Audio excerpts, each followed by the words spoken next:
rapporto tra noi famiglie qui nel co-housing, secondo me è più profondo dell'amicizia, un rapporto direi quasi di fratellanza. Il vantaggio maggiore di stare in comunità, di vivere insieme ad altre famiglie, è sicuramente l'aiuto reciproco. Lo scopo non è avere il salone grande dove posso fare le feste, ma lo scopo è vivere accanto ad altre persone. Ciao, sono Vincenzo e sto per far visita a un co-housing dove vivono ben 6 famiglie che condividono spazi, valori, mettendo sempre al centro l'importanza delle relazioni. Andiamo a conoscerle.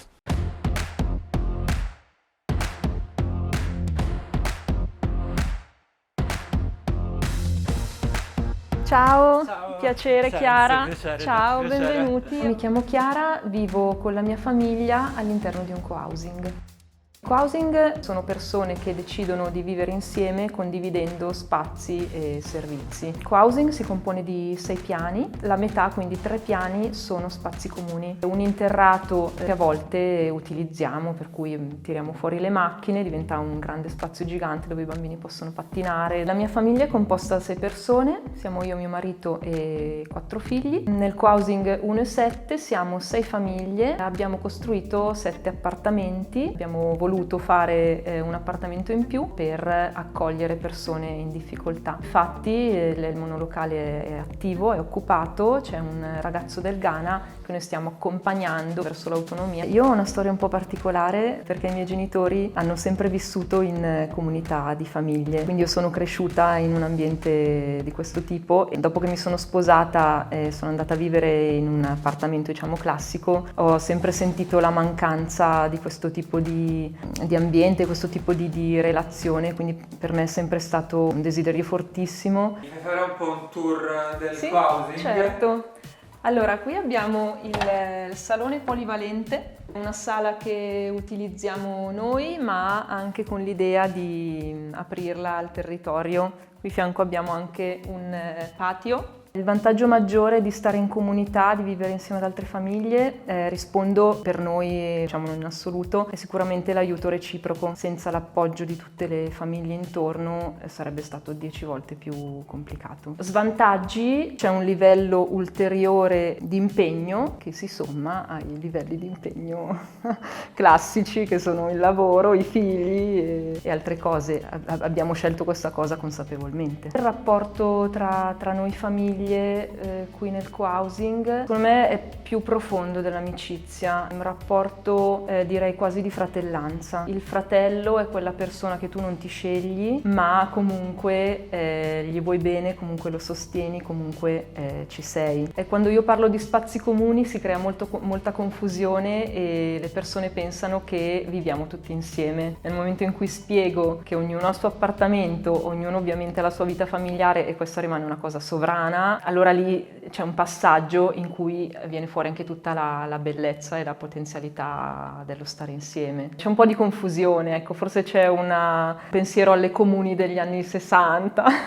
Lo scopo non è avere il salone grande dove posso fare le feste, ma lo scopo è vivere accanto ad altre persone. Se desidero questa cosa sono disposto anche a fare un piccolo sforzo. Se già sono una persona che ha fastidio a stare con gli altri, allora direi che non consiglierei il co-housing, ecco. Le ombrelle così. Ombrelle. Ma c'è ok, giunti all'ultimo piano.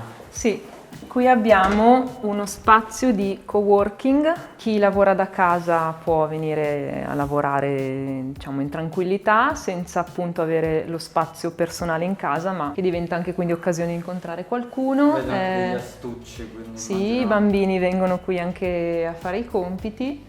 E di là invece cosa c'è? Questo è uno spazio molto amato dai bambini perché si ritrovano a giocare ai videogame insieme oppure invitano gli amici per i pigiama party. Mentre di qui abbiamo la lavanderia comune, 2 lavatrici e un'asciugatrice. La differenza tra le assemblee di condominio classiche e quando ci ritroviamo tra di noi non si tratta semplicemente di parlare di X temi all'ordine del giorno, c'è sempre una volontà di ascoltare tutti, di trovare un punto in comune. Abbiamo pensato di curare la nostra relazione con queste riunioni di condivisione. Una famiglia a turno propone un tema su cui riflettere e quando ci troviamo tutti insieme ciascuno racconta quello che vive rispetto a questo tema, ma a livello personale. È un momento impegnativo sicuramente, ma molto molto importante per quanto riguarda poi il fatto di stare bene tra di noi, perché appunto non si parla di teoria ma si parla di vita. Ho la possibilità di conoscere anche in profondità le altre persone. Questo è l'idea di due dei nostri ragazzi, per chi vuole, loro cucinano, preparano una cena e fanno una specie di ristorante. E ogni quanto apre questo ristorante? A richiesta. A richiesta.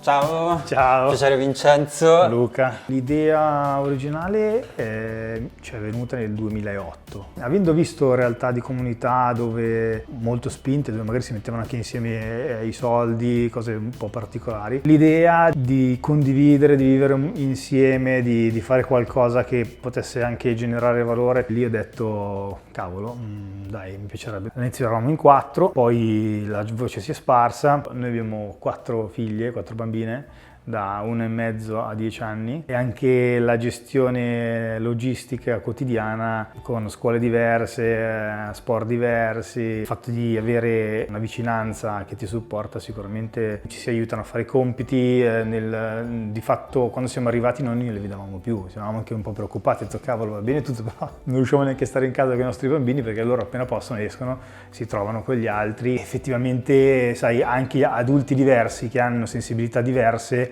portano ricchezza. Adesso è più semplice, ma è stato molto faticoso arrivare qui e adesso ne stiamo godendo i frutti. Ci sono dei momenti in cui magari le cose non vanno bene, però il fatto di essere uniti da un obiettivo, ecco, magari quando uno molla un po' il colpo, vedi che allora c'è un altro che recupera un po' di energie e incomincia a tirare lei. Tutte le famiglie tendenzialmente vengono dall'associazionismo, quindi hanno comunque un'attenzione al sociale. C'è chi arriva anche dal mondo dell'oratorio o comunque l'ha vissuto. Abbiamo da professore, io mi occupo di software, sono un informatico. Un po' comunque il bagaglio di scautismo influenza tantissimo perché è sempre una relazione, sempre organizzazione. Comunque il capo scout è un educatore, quindi deve essere empatico, deve capire. Siamo arrivati a dover poi costruire la casa, prendere decisioni, e è un bel tema, nel senso che sei famiglie. E quindi servono strumenti, tra virgolette, innovativi. Il voto forse non è mai fatto perché è l'ultima risorsa. Se vai a maggioranza, la minoranza è comunque insoddisfatta. Questo principio